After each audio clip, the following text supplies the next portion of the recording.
ጤና ይስጥልን የከበረ ሰላምታችን በመላው ዓለም ሆናችሁ ቃል ስፖርት ዩቲዩብ ቻናላችንን ለምትከታተሉ ውድ አድማጮቻችን ሁሉ ይድረስ ብለናል። ከቃል ስፖርት ዩቲዩብ ቻናላችን ለዚህ ሰዓት መርጠን ያሰናዳንላችሁን አጫጭር ስፖርታዊ መረጃዎቻችንን በቀደም ተከተል እናደርሳችሁ።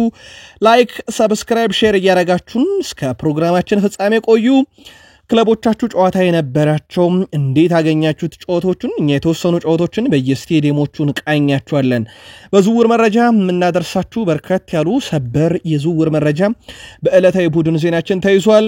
በታላቆቹ የአውሮፓ ክለቦች ሪያል ማድሪድ፣ ባርሴሎና እንደዚሁም ከፕሪሚየር ሊግ ደግሞ ማንቸስተር ሲቲ፣ አርሰናል፣ ሊቨርፑል፣ ቼልሲ፣ ማንቸስተር ዩናይትድ በርከት ያሉ ክለቦችን የተመለከቱ ጥንቅሮችን ይዘንላችኋል። ወደ ቤተሰቦቻችን እስከ ፕሮግራማችን ፍጻሜ ቆዩ።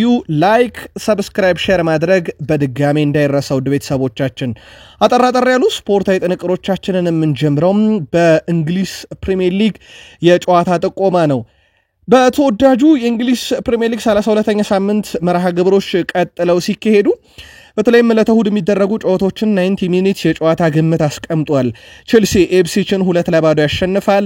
ሊቨርፑል ዌስትሃም ዩናይትድን 3-1፣ ወልቭስ ከቶትንሃም ሆትስፐርስ 2-2።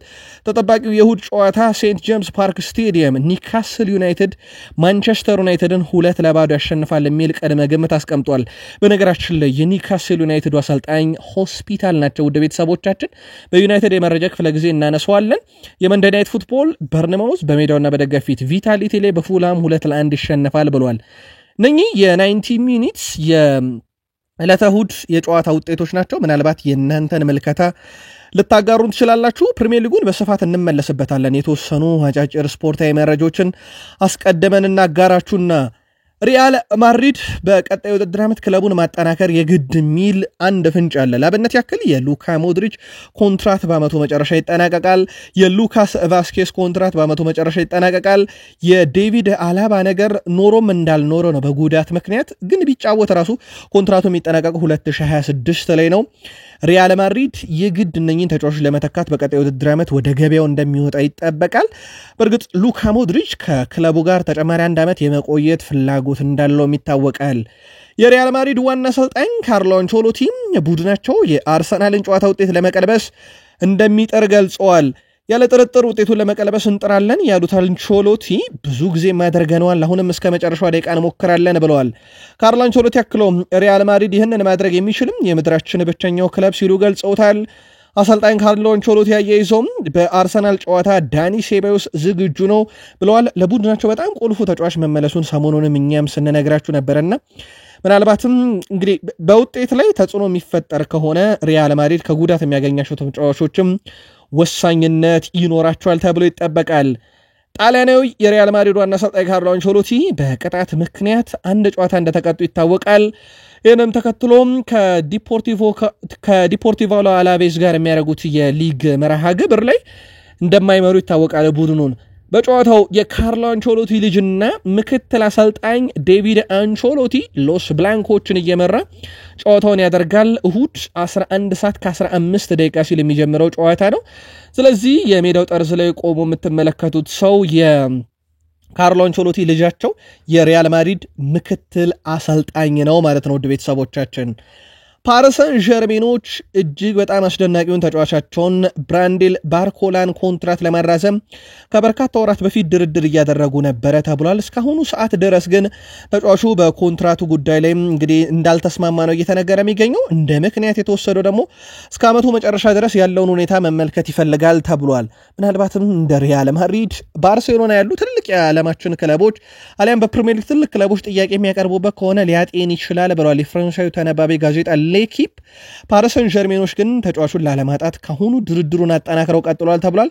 ብራንዴል ባርኮላ ስሙ ከማንቸስተር ሲቲም ጋር በቅርቡ ሲያያዝ እንደነበረ እናስታውሳለን። ባየር ሙኒክ ኢንተር ሚላንን ጨምሮ በፕሪሚየር ሊግ ደግሞ እንደ ኒካስል ዩናይትድ እና ኖቲንግሃም ፎረስት የማርሴውን እጅግ በጣም አስደናቂ ተጫዋች ሉዊስ ሄንሪኬን ለማስፈረም ፍላጎት እንዳላቸው ተዘግቧል። አራቱም ክለቦች ፉክክር እያደረጉ ነው። ከቀጣይ ሳምንት ጀምሮም ከወኪሉ ጋር ለመነጋገር እቅድ ይዘዋል ነው የተባለው። በተለይም ባየር ሙኒክና ኢንተር ሚላን ተጫዋቹ ላይ ጥብቅ ፍላጎት ነው ያላቸው ተብሏል። መረጃውም የፉቶ መርካቶ ነው።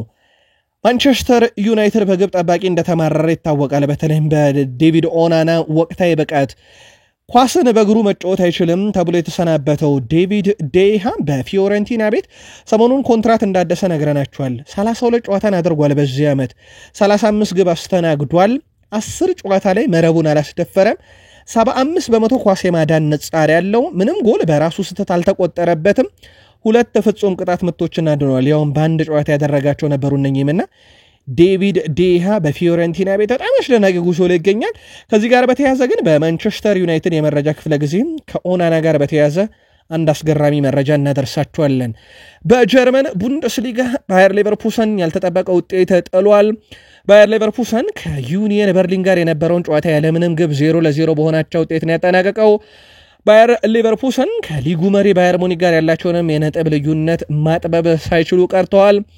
ባየር ሌቨርኩሰኖች በተለይም በዚህ ጨዋታ ላይ ግብ ለማስቆጠር ተቸግረው ነበር። በእርግጥ ዩኒየን በርሊን ቀላል ተጋጣሚ እንደማይሆን እኛም በማለዳው ስፖርት የመረጃ ክፍለ ጊዜያችን ነግረናችሁ ነበር። ምንም እንኳን ባየር ሌቨርኩሰን በሜዳው እንደመጫወቱና ለሻምፒዮንነት እየተፎካከረ እንደመገኘቱ ቅድመ ግምት ተሰጥቶት የነበረ ቢሆንም ሌሎችም በርከት ያሉ ጨዋታዎች በቡንደስሊጋው ቀጥለው ተካሂደው ነበረ።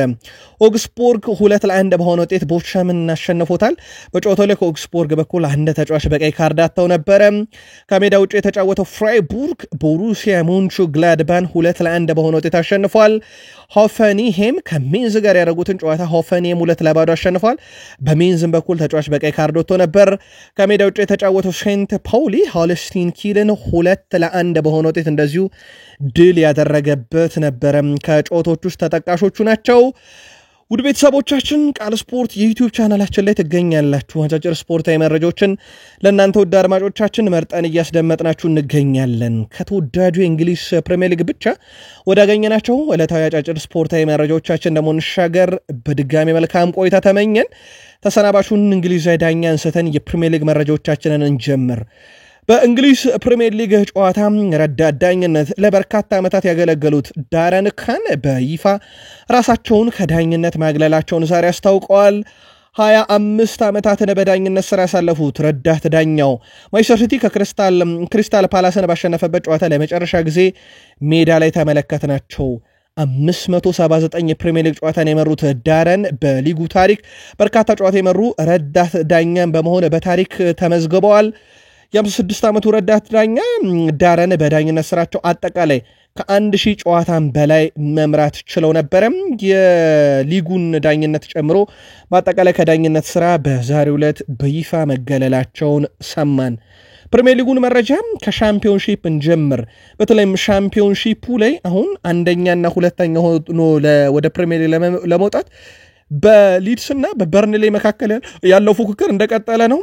ትላንት ምሽት በርንሌ ድል አድርጎ ነጥቡን 88 እንዳደረሰ በማለዳው ስፖርት የመረጃ ክፍለ ጊዜ ነግረናችሁ ነበር። ዛሬ ደግሞ ሊድስ ዩናይትድ ፕሪስት ኖርዝ ኢንድን 2-1 በሆነ ውጤት በማሸነፍ የቶትናም ንብረት የሆነው ማኖር ሰለሞንና ጄዴን ቦጋል ባስቆጠሯቸው 2 ግቦች 2-1 ፕሪስት ኖርዝ ኢንድን በማሸነፍ ወደ አንደኝነት መምጣት ችሏል። ሊድስ ዩናይትድ አሁን በ88 ነጥብና በ53 ግብ አንደኛ፣ በርንሌ በተመሳሳይ 88 ነጥብና በ44 ግቦች ሁለተኛ ደረጃ ላይ ተቀምጧል። ሻምፒዮንሺፑ አንደኛና ሁለተኛ በቀጥታ ወደ ፕሪሚየር ሊግ ከ3ኛ እስከ 6ኛ ደግሞ በፕሌኦፍ ተጫውተው ወደ ፕሪሚየር ሊጉ እንደሚያድጉ ይታወቃል። በተወዳጁም የእንግሊዝ ፕሪሚየር ሊግ በርካታ ጨዋታዎችን ተመለከትን። ተከታታይ ሽንፈት ያስተናገደውን ኖቲንግሃም ፎረስትን እናስቀድም። በሜዳቸውና በደጋፊያቸው ፊት የተጫወቱት የፕሪሚየር ሊጉ 3ኛው ቡድን የኑኖ ስፕሪንቶ ሳንቶስ ቡድን ኖቲንግሃም ፎረስት ባለቀ ደቂቃ በተቆጠረበት ግብ በኤቨርተን 1-0 በሆነ ውጤት ተሸንፏል። 3ኛና 14ኛ ደረጃ ሆኖ ነበር የተገናኙት። ያልተጠበቀ ውጤት ነው፣ ያውም በሜዳቸው እንደመሆኑ። አብዱላሂ ዶኩሬ 94ኛው ደቂቃ ላይ ብቸኛውን የጨዋታውን ልዩነት የፈጠረች ግብ ማስቆጠር ችሎ የነበረው ተጫዋች ነው። እንግዲህ ኤቨርተኖች ኖቲንግሃም ፎረስት በሜዳው ያለመሸነፍ ጉዞ 9 ላይ እንዲቆም አድርገውታል። 94ኛው ደቂቃ የአብዱላሂ ዶኩሬ ግብ 3 ነጥብ ከማሳጣቷን በላይ የኖቲንግሃም ፎረስትን በሲቲ ግራውንድ ያለመሸነፍ ጉዞ እንዲገታ አድርጎታል። ባለፉት 9 ጨዋታ በዚህ ሜዳ ላይ ኖቲንግሃም ፎረስት ተሸንፎ አያውቅም። ወቅታዊ ብቃት ላይ ኖቲንግሃም ፎረስት ትንሽ ጥያቄ የሚያስነሳ ቡድን ሆኗል። በዛ ላይ ደግሞ ወሳኝና ቁልፍ ተጫዋቻቸውን ማጣታቸው የሚቀር አይመስልም። ምንም እንኳን የሞርጋን ጊብስ ዋይት ነገር እርግጥ ባይሆንም እንደ ማንቸስተር ሲቲ ያለ ትልቅ ክለብ እየፈለገው እንደሆነ ይታወቃል። ለማንኛውም ሰሞኑኛ ግን የውጤት ቀውስ ላይ ይገኛል የኑኖ ስፕሪንቶ ሳንቶስ ቡድን ኖቲንግሃም ፎረስት። ሌላኛው ጨዋታ አሜክስ ብራይተን ኤንድ ሆቭ አልቢየን ከሌስተር ሲቲ ጋር ያደረጉት ጨዋታ ነበረ። ጨዋታው 2-2 በሆነ ውጤት ተጠናቀቀ። ስለዚህ ሌስተር ሲቲ ከፈረንጆቹ አዲስ ዓመት መግቢያ ጃንዋሪ በኋላ ለመጀመሪያ ጊዜ ግብ አስቆጠሩ ማለት ነው። ቤተሰቦቻችን ጆዋ ፔድሮ ነበረ 31ኛው ደቂቃ በፍጹም ቅጣት ምት ብራይተንን መሪ አድርጎ የነበረው። ማቪዲዴ እንግዲህ ከሌስተር ሲቲ በኩል የሌስተር ሲቲን ያለ ጎል ጉዞ ያስቆመው ተጫዋች ነው። 38ኛው ደቂቃ ለግብ አስቆጠረላቸው። ከእረፍት መልስ 55ኛው ደቂቃ ጆዋ ፔድሮ ተጨማሪ ፍጹም ቅጣት የምታስቆጥሮ ብራይተንን ወደ 2-1 መሪነት ቀየረም። ካሊብ ኦካሊ 74ኛው ደቂቃ ላይ ከኤልካኑስ ያገኘውን አስደናቂ ኳስ አስቆጥሮ ጨዋታው ላይ ሌስተር ሲቲ ያውም ከሜዳ ውጭ ሄዶ በወቅታዊ ብቃት እናውቀዋለን ሌስተር ሲቲና ብራይተን ጋር 2-2 በሆነ አቻ ውጤት ተለያየ። ስቴፊ ማቪዲዴ የሌስተር ሲቲን የግብ አለማግባት ጉዞ የቋጨው ከ797 ደቂቃ ያለ ግብ ጉዞ በኋላ ነው። የቡድኑ ይሄ ትልቅም ድል ተደርጎ ሊወሰድ ይችላል ከወቅታዊ የሌስተር ሲቲ ብቃት አንጻር። አስቶን ቪላም መውረዱን ያረጋገጠው ሳውዝሃምፕተንን በሰፊ ግብ ልዩነት አሸንፎታል። አስቶን ቪላ ከሳውዝሃምፕተን ባረጉት ጨዋታ አስቶን ቪላዎች ከሜዳቸው ውጪ ሴንት ሜሪ ላይ ሄደው 3-0 በሆነ ውጤት አሸንፈዋል።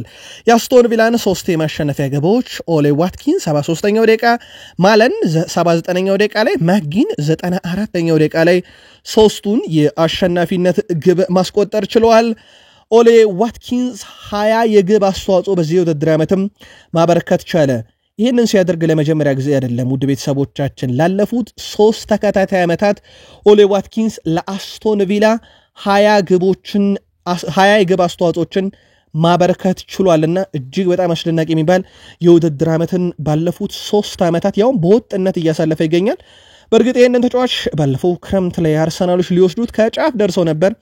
በዝውውር ሂሳብ አለመግባባት ምክንያት የቀረ ተጫዋች እንደነበረ ይታወቃል። ምንም እንኳን ማይክል አርቴታ እስከ 60 ሚሊዮን ፓውንድ ተከፍሎ እንዲመጣላቸው ፍላጎት የነበራቸው እንደሆነ ቢታወቅም ዶኒ ማለንም ግብ ማስቆጠሩን ተከትሎ በአስቶን ቪላ ባለፉት 3 ጨዋታዎች ላይ ግብ አስቆጥሮላቸዋል። ብራይተን፣ ኖቲንግሃም ፎረስት፣ አሁን ደግሞ ከሳውዝሃምፕተን ጋር በነበረ ጨዋታ ላይ ዶኒ ማለን በተመሳይ ግብ ማስቆጠር ችሏልና ባለፉት 3 የፕሪሚየር ሊግ ጨዋታ 3ኛ ግብ ሆኖለታል። የፔፕ ጋርዲዮላ ማንቸስተር ሲቲ ድራማ በበዛበት ጨዋታ 7 ግብ ባየንበት የኢትሃዱ ጨዋታ 5-2 በሆነ ውጤት ሲቲ ያሸንፏል። ሲቲ ግን ይመራ ነበረ። ውድ ቤተሰቦቻችን የጨዋታውን ክስተት እንመልከተው በየደቂቃ ከፋፍለን። 8ኛው ደቂቃ ላይ ኢብሪቼ ኢዜ ከኢስማኤል ሳር ያገኘውን ኳስ ለፓላስ አስቆጥሮ ፓላስ 1-0 መምራት ጀመረም። ክሪስ ሪቻርድስ ከአዳም ዋርተን 21ኛው ደቂቃ ላይ ያገኛትን ግብ አስቆጥሮ እንደገና 2-0 መምራት ጀመሩ። 3ኛም ግብ ተቆጥሮ ነበረ በቫር ተሻረ። ስለዚህ ክሪስታል ፓላስ ሲቲን 3-0 የመምራት እድል አግኝቶ ነበረ በቫር ግቧ እስክትሻር። ለማንኛውም 2-0 ቀጠለ። 33ኛው ደቂቃ ኬቨን ደብሩነ እጅግ በጣም አስደናቂ ግብ አስቆጠረ። 36ኛው ደቂቃ ላይ ኦማር ማርሙሽ ከኤካይ ጉንዶዋን ያገኛትን ኳስ አስቆጠረ። 47ኛው ደቂቃ ላይ ማቲዮ ኮቫቺች ከኬቨን ደብሩነ ያገኛትን ግብ አስቆጠረ። ለየት የሚለው ነገር ደግሞ 56ኛው ደቂቃ ላይ ጄምስ ማኬቴ ከግብ ጠባቂው ኤደርሰን ያገኛትን ኳስ አስቆጠረ። ኒኮ ኦሪዬ 79ኛው ደቂቃ ላይ የጨዋታውን መዝጊያ የማንቸስተር ሲቲን 5ኛ ግብ አስቆጥሮ ጨዋታውም 5-2 በሆነ ውጤት ተጠናቀቀ። ብራዚል የግብ ጠባቂ ኤደርሰን በዘንድሮ የውድድር ዓመት ብቻ 4ኛ ለግብ የሚሆን ኳስ አመቻችቶ አቀበለ። ኤደርሰን በእንግሊዝ ፕሪሚየር ሊግ ውድድር ታሪክ በአንድ የውድድር ዘመን 4 ለግብ የሚሆኑ ኳሶችን አመቻችቶ ያቀበለ የመጀመሪያው ግብ ጠባቂ ሆኗል። በግብ ጠባቂ ታሪክም 7ኛ አሲስቱ ነው። በድምሩ በግብ ጠባቂ ታሪክ ይሄን ያህል አሲስት ያደረገ አንድም ግብ ጠባቂ አናገኝም። ኡመር መርሙሽ በውድድር ዓመቱም 6ኛ የሊግ ግቡን አስቆጥሯል። ውጤቱን ተከትሎ ሲቲ 55 ነጥብ ላይ ደርሶ በጊዜነት ወደ አራተኛ መጥቷል። ክሪስታል ፓላስ 43 ነጥብ ላይ ለመቆም ተገዷል።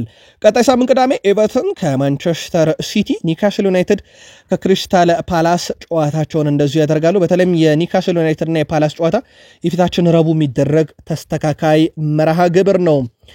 ኬቨን ደብሮይና ከጨዋታው በኋላ ሐሳቡን አጋርቷል።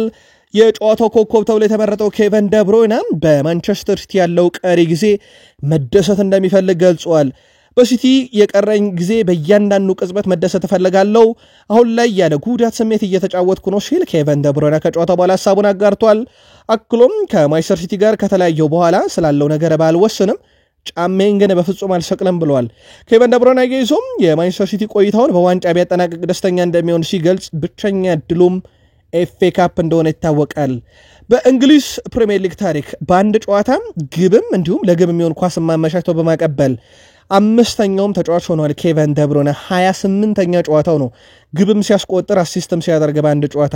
ሳላ በ42 ጊዜ እናድርጎታል። ዋይኒ ማርኩኒ 36 ጊዜ፣ ቴሪ ዳንኤል ኦነሪ 32 ጊዜ፣ አለን ሺረር 31 ጊዜ አምስተኛው ሰው አሁን ኬቨን ደብሮይና መሆን ችሏል። በጨዋታው ላይ እንግዲህ ኤደርሰን ሞራይስ አሲስት አደረገ አልኳችሁ። በእግር ኳስ ሕይወት ይሄ 7ኛውና እንግዲህ ከፍተኛውም ነው። በእግር ኳስ ታሪክን ብቸኛ ያደርገዋል። ፖል ሩቢንሰን የተባለ ግብ ጠባቂ ከዚህ በፊት 5 አሲስት ነበረው በእግር ኳስ ታሪክ። ዴቪድ ሺማን እና ፔፔሬና 4፣ የሊቨርፑሉ አሪሰን ቤከር፣ ማርክ ክሮስሊ፣ ቲም ሃዋርድ፣ ጄሱስ ቻክሊያን እንዲሁም ደግሞ ፒተር ሽማይክል 3 ጊዜ በእግር ኳስ ታሪክ ግብ ጠባቂ ሆነው አሲስት ያደረጉ ወይም ለግብ የሚሆን ኳስ ያቀበሉ ናቸው። ኢብሪቼ ኢዜም ባለፉት 4 ጨዋታ 2 ግብ 3 አሲስት ለፓላስ።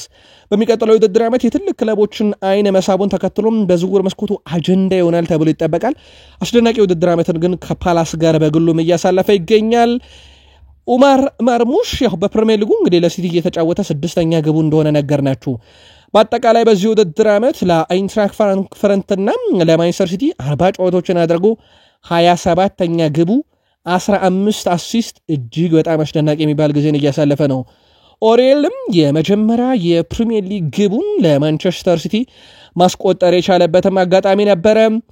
ፔፕ ማንቸስተር ሲቲን ከተረከበ አንስቶ በሊጉ በአንድ ጨዋታ ብዙ ጊዜ 5 እና ከዛ በላይ ግቦችን በማስቆጠር ሲቲ ለ39ኛ ጊዜ ሲያደርገው ነው። በፓላስ ላይ አርሰናል 20 ጊዜ ከ5 በላይ ግቦችን አስቆጥሯል በአንድ ጨዋታ። ሊቨርፑል 19 ጊዜ፣ ቶትንሃም 17 ጊዜ እናደርገውታል። ጋርዲዮላም በ2016 ማንቸስተር ሲቲ ማሰልጠን ከጀመረ አንስቶ እስካሁን ድረስ ከፍጹም ቅጣት ምት መምቻ ሳጥን ውጪ በርካታ ግቦችን በፕሪሚየር ሊግ ያስቆጠረውም ኬቨን ደብሮይና ሆኗል። 28 ግብ አለው። ሃሪ ኬን 21፣ ጄምስ ዋርድ ፕራውስ 20፣ እንደዚሁም ደግሞ ጄምስ ማዲሰን 20 ያላቸው። ኬቨን ደብሮይና ሌላ አስደናቂ ቁጥሩ ነው። በጨዋታው ላይ 1 አሲስት፣ 1 ግብ፣ 6 ሙከራ፣ 3 ቁልፍ ኳስ አቀበለ፣ 2 ታክል ወረደ። የጨዋታውም ኮከብ ተብሎ የተመረጠው እንደዚሁ ኬቨን ደብሮይና ነበረና መልቀቁ ከታወቀ በኋላ እጅግ በጣም አስደናቂ የሚባል ብቃቱን አስመለከተን። የሰሜን ለንደኑ ክለብ ቶትንሃም ዋና አሰልጣኝ አንጌል ፖስቴኮግሉ ከቡድን ውስጥ መረጃ የሚወጣ ሰው አለ ብለዋል። ከቡድን ውስጥ መረጃ ሾልኮ የሚወጣ ሰው አለም ያሉት አሰልጣኙ በዚህ ውድድር ዓመት ብዙ ጉዳቶችን ማድረሶብናል ብለዋል። አሰልጣኝ አንጌል ፖስቴኮግሉ አክለውም ነገር ግን አሁን ማንነቱን አውቀዋለሁ፣ በቅርቡ ከዚህ ጠፋል ሲሉም ተናግረዋል። ይህንን ማድረግ ተቀባይነት የለውም፣ ምክንያቱም እኛ ምንም አይረዳንም፣ እሱም አይጠቀምም፣ ተጨማሪ ችግር ሳይጨምር በቂ ችግሮች ያሉብን ስለሆነ ይህን ሰው አሰናብተዋለሁ ብለዋል። ከተጫዋች ይሁን ከአሰልጣኝ ስታፍ አባላት ይፋ ባያደርጉም የቶትንሃምን መረጃ ግን ለተቀናቃኝ ቡድኖች አሳልፎ የሚሰጥብን ሰው ከመካከላችን አለ፣ ደርሰንበታል፣ በቅርቡ እናስወግደዋለን ብለዋል። 2004-5 የፈረንጆች አቆጣጠር እጅግ በጣም አስደናቂውን ቼልሲ ተመልክተናል። ዋንጫ የበላበት ዓመት ነበረ። ከ2004-5 የፕሪሚየር ሊግ ሲዝን በፊት ደግሞ አርሰናል ኢንቪንሲብልን ዋንጫ ወይም አንድም ጨዋታ ሳይሸነፍ ዋንጫ የበላበት ዘመን ነበረ። ጆን ቴሪ ከዚህ ጋር በተያያዘ ዛሬ አነጋጋሪ ምላሽ ሰጥቷል። ይህን በማለቴ አወዛጋቢ እንደሚሆን አውቃለሁ፣ ግን 2004-5 የፕሪሚየር ሊግ ዋንጫን እንግዲህ የ2004-5 እኛ የበላንበትን ዓመት ከአርሰናል 2-3-4 ጋር አታወዳድሩት ብሏል። በመካከላችን ብዙ ልዩነት አለ፣ የኛ የተሻለ ነው ብሏል። ምክንያት ያለው እኛ ከዛኛው አርሰናል እጅግ የተሻለን ነበርን። መሸነፍ ያልነበረብን አንድ በሲቲ ጨዋታ መሸነፋችን ነው ኢንቪንሲብል እንዳንሆን ያደረገን።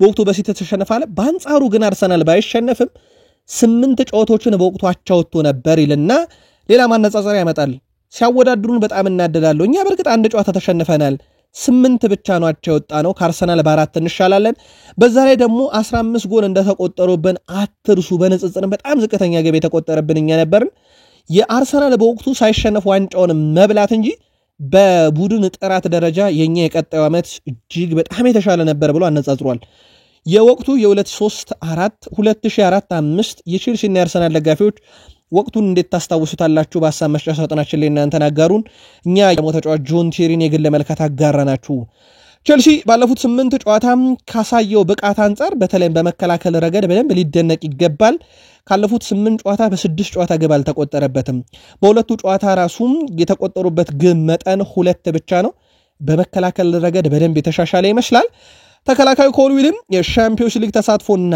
ኮንፈረንስ ሊግን ማሸነፍ ሁለቱን ማድረግ የግድ ይለናል ብለዋል የሻምፒዮንስ ሊግ ቦታ ትኩረታችን ናቸው እናም ለተቀሩት ጨዋታዎች ይሄን በአእምሮአችን ላይ ጽፈናል ብለዋል ከጨዋታዎች በፊት የምንነጋገረው ይሄንን ነው በዘንድሮው ውድድር ዓመት ዓላማችን ኮንፈረንስ ሊግ ዋንጫን ማሳካትና በፕሪሚየር ሊጉ የአውሮፓ ሻምፒዮንስ ሊግ ትኬትን ቆርጦ ማጠናቀቅ ነው ብለዋል በሰባቱ የአውሮፓ ታላላቅ ሊጎች ከ20 ዓመት በታች ነው ከፍተኛ የገበደለን በመፍጠር የቼልሲ ንብረት የሆነ ግን በስፖርቲንግ የሚገኘው ጆቫኒ ኳንዳ አሁንም እየመራው ይገኛል 48ኛ ትልቅ የገበደሉን ፈጥሯል ላሚን ያማል ከ20 ዓመት በታች ነው 46 አለ ሁለተኛው ነው ቶሚ ባስኮፍ የሆፈኔሙ ተጫዋች በ43 ይከተላል ለዚሁ ዲዛየር ዱይ ከፓሪስ ሰን ዠርሜን አራተኛው ነው 37 ትልልቅ የገበደሎችን ፈጥሯል ኬነን ኢኤልዲዝ የዩቬንቱስ ተጫዋች 5ኛ ደረጃ ላይ ተቀምጧል የቼልሲ ንብረት የሆነው ጆቫኒ ኳንዳ ግን አስደናቂ ውድድር ዓመትን እያሳለፈ ነው በውሰት እዛው ይገኛል ቀጣይ ውድድር ዓመትም ቼልሲን ይቀላቀላል ተብሎ እንደዚሁ ይጠበቃል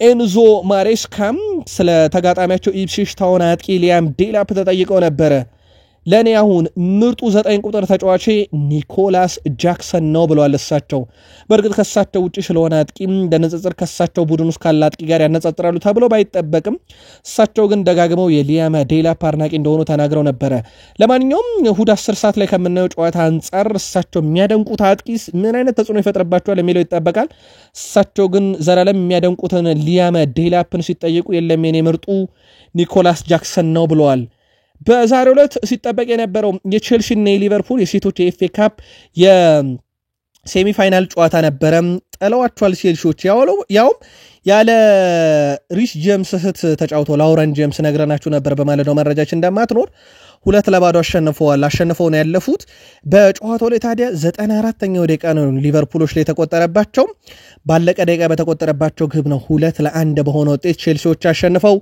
ወደ ቀጣዩ ዙር ማለፋቸውን ያረጋገጡት በሊቨርፑል በኩል ሉዊስ ዲያዝ በዚህ ክረምት ከሳውዲ አረቢያ ትልቅ ጥያቄ እንደሚቀርብለት ፋብሪዞ ሮማኖ አስነብበዋል በአልናስር ውስጥ እይታ ውስጥ ገብቷል ነው የተባለው በቀጣዩ ውድድር ዓመት ከሊቨርፑል ጋር ስለመቆየቱ እርግጥ ያነው ነው ሉዊስ ዲያዝን በተመለከተ በርካታ ክለቦች ጋር ስሙ ሲያያዝ ነበር ያው የባርሴሎና ነገር አሁን ያበቃለት ይመስላል ከሳውዲ ግን ረብጣ ብሮች እየተዘጋጁ ነው ተብሏል ይሄን ተጫዋች ለማስኮብለል ጆርጅ ማማርዳሽ ቬሊ ቫሌንሺያ ሴቪያን 1-0 ባሸነፈበት ጨዋታ ላይ የጨዋታ ኮከብ ተብሎ ተመርጧል በጨዋታው 5 ኳሶችን ማዳን ችሏል 8.5 ሬቲንግም የተሰጠው ተጫዋች ነው ከቫሌንሺያ ድል ጀርባ የነበረ ነው እንደሚታወቀው ጆርጅ ማማርዳሽ ቬሊ በቀጣዩ ውድድር ዓመት የሊቨርፑል ንብረት ይሆናል በውሰት ነው ለቫሌንሺያ እየተጫወተ የሚገኘው እንደውም የሱን መምጣት ተከትሎ የአሊሰን ቤከር ቆይታ እርግጥ አይደለምና ሌሎች በርከት ያሉ የሳውዲና የተርኪሽ ክለቦች ግብ ጠባቂውን ለማስፈረም እቅድ መያዛቸውን ነግረናችሁ ነበር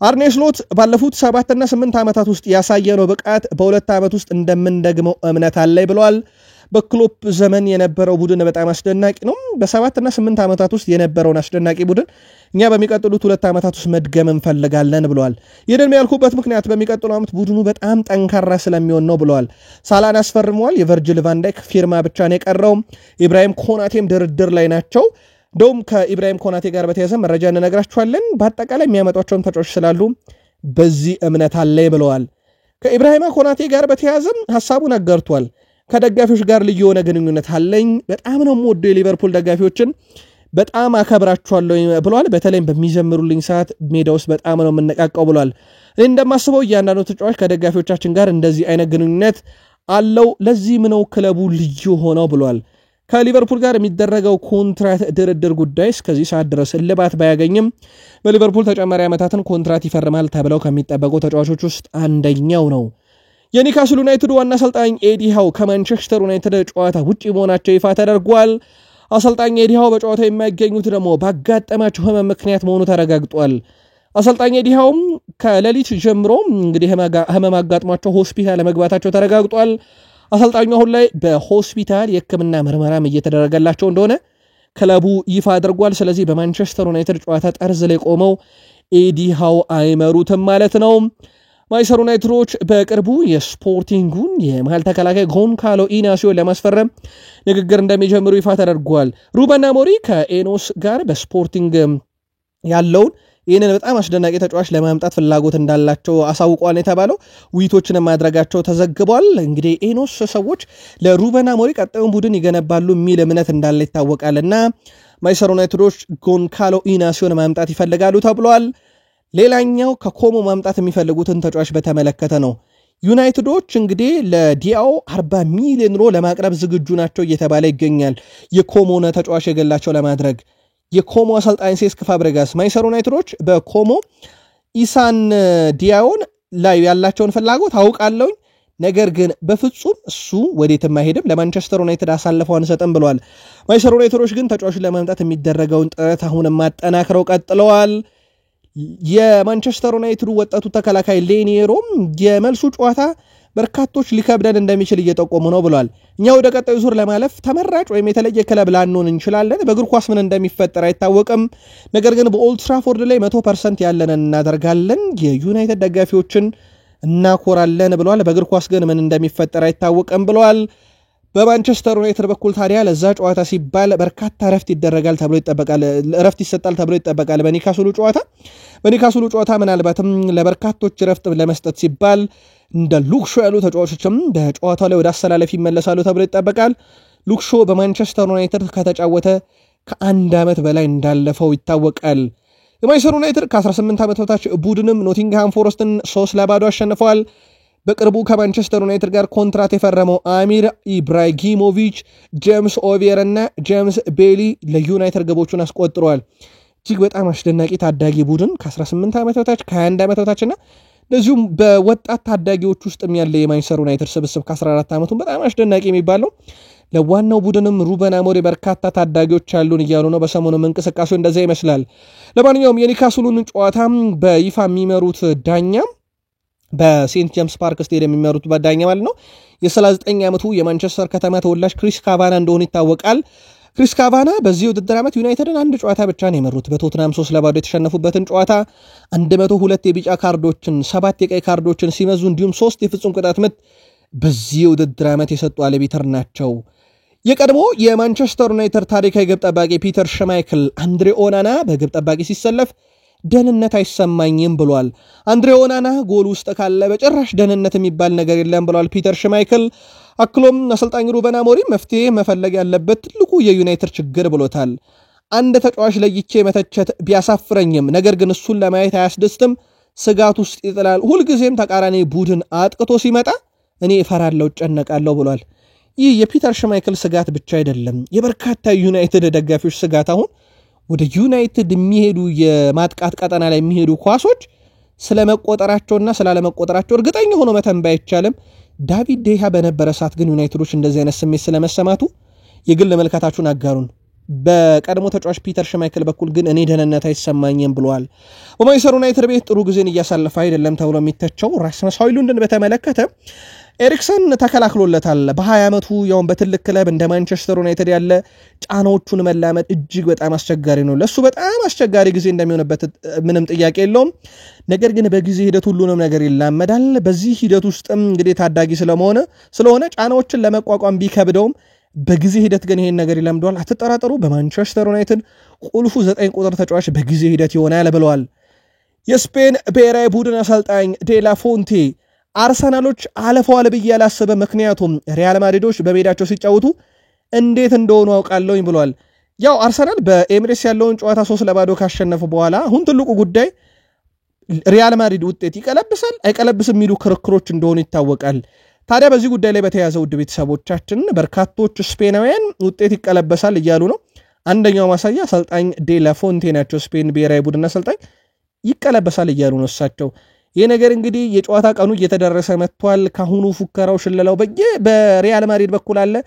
ከአርሰናል በኩል ግን ማይክል አርቴታ እንደውም እንጠነቀቃለን ምናምን የሚሉት ነገሮችን እንግሊዛዊ ሪዮ ፈርዲናንድ ምንም እንኳን ንብረትነቱ ለማንቸስተር ዩናይትድ የነበረ ቢሆንም አሁን ካለው የማድሪድ ወቅታዊ ብቃት አንጻር ውጤት ለመቀልበስ ይቸገራሉ የሚል ቢሆንም ከስፔን አካባቢና ከሪያል ማድሪድ አካባቢ ያሉ ነገሮች ግን ውጤቱን እንቀለብሷለን አይነት ነገር ነው። ምናልባት አርሰናል ላይ እንግዲህ በራስ መተማመን ለመገንባት እየተደረገ ያለ ጥረት ብለውታል በርካቶች። መድፈኞቹም እንግዲህ አሁን ላይ እየሰሩ ካሉት ስራ አንጻር ቪክተር ጊዮኬሬስ፣ ኒኮ ዊሊያምስ እና ማርቲን ዙቤሜንዲን ወደ ቡድኑ በማምጣት ሂደት ላይ ከሌሎች ክለቦች በተሻለ ደረጃ ላይ ይገኛሉ ብሏል ሚረር ስፖርት። በእርግጥ የሚጠበቅ ነው በአርሰናል ቤት ማይክል አርቴታ የሰሞኑ መግለጫ የሚያመለክተው ትልቅ ከዋክብት ተጫዋቾችን ወደ ቡድኑ እናመጣለን የሚል እንደነበረ ይታወቃልና ሶስቱ ተጫዋቾች ላይ የሚደረገው ጥረት ከየትኛውም ፈላጊዎቻቸው በላይ እየተሰራበት እንደሆነ ተረጋግጧል። ምናልባት ደግሞ አርሰናል ዘንድሮ በአውሮፓ ሻምፒዮንስ ሊግ የሚሄድበት ርቀት የበርካታ ከዋክብት ተጫዋቾችንም ቀለብ ሊስብ ይችላልና በአውሮፓ ሻምፒዮንስ ሊግ ረጅም ጉዞ መሄዳቸው እነኚህ ዝውውር ላይ የራሳቸው የሆነ ተጽዕኖ ይኖራል። የማይክል አርቴታ በግል የመደራደር አቅም እንዳለ ሆኖ በጨዋታ ላይ በተለይ አርሰናሎች እጅግ በጣም ወሳኝ በነበረው ጨዋታ ላይ ከብሬንትፎርድ ጋር ማለት ነው በርካታ ተጫዋቾችን ያሳርፋሉ ተብሎ ተጠብቆ እንደነበረ ይታወቃል። ግን አርሰናል በርካታ ተጫዋቾችን በቋሚነት ይዞ ገብቷል። ራያን ግብ ጠባቂ፣ ፓርቴ፣ ሳሊባ፣ ኪዩር፣ ቴርኒ፣ ጀርጊኒዮ፣ ዚንቼንኮ፣ የሁለት ቅጣት ምት አስቆጣሪው ራይስ፣ ወጣቱ ንዋኔሪ፣ ማርቲኔሊ፣ ትሮሳርድን ይዘው ገብተው ነበርና በርካቶች ማይክል አርቴታ ረፍት ይሰጣሉ ተብሎ ተጠብቆ ነበረ በጨዋታው ላይ። ነገር ግን እነኚህን ሁሉ ተጫዋቾች ተጠቅመዋል። እነሳካ፣ ሊዩስ ማይል ስኬሊ፣ ቲምበር፣ ኔቶ እነኚህን የመሳሰሉ ደግሞ ከተጠባባቂ እንዲጀምሩ ነበር ያደረጓቸው። ሜሪኖ፣ ሳካ፣ ኦዴጋርድን እና ሊዩስ ማይል ስኬሊን ከዋናው ቡድን አሳርፈዋልና ከዚህም በላይ ይጠበቅ ነበረ። በተለይም ኢታን ንዋኔሪ ለሪያል ማድሪድ ጨዋታ ሊያስፈልጉ ይችላሉ። በተለይ ደግሞ ሳሊባ ለጥንቃቄ ከጉዳት ለመጠበቅ በርካቶች ያሳርፋሉ ተብሎ ቢጠበቅም በጨዋታው ላይ ተጠቅሟቸው ነበረ። ለማንኛውም እኛ መረጃ ስናጠናክር ይሄንን አርሰናል ጨዋታውን እያደረገ ነበረ። ይሄን መረጃ እስካጠናከርንበት ሰዓት ድረስ ውድ ቤተሰቦቻችን የአርሰናልና የብሬንትፎርድ ጨዋታ 50ኛው ደቂቃ ነበረ። ከእረፍት በፊት በአርሰናል በኩል ኬረን ቴርኒ ግብ አስቆጥሮም በቫር ተሽሮ ጨዋታው 0-0 እንዲቀጥልም የተደረገበት አጋጣሚ ተፈጥሮ ነበር። ለማንኛውም ይሄን ጨዋታ ሙሉ ውጤትና የጨዋታ እንቅስቃሴውን በማለዶ ስፖርት የመረጃ ክፍለ ጊዜ ለአርሰናል ደጋፊዎች አካተን ተጨማሪ መረጃዎችን የሚዘነን እንመጣለን። ያሁኑን እዚህ ጋር ቋጨን። ሰናይ ጊዜ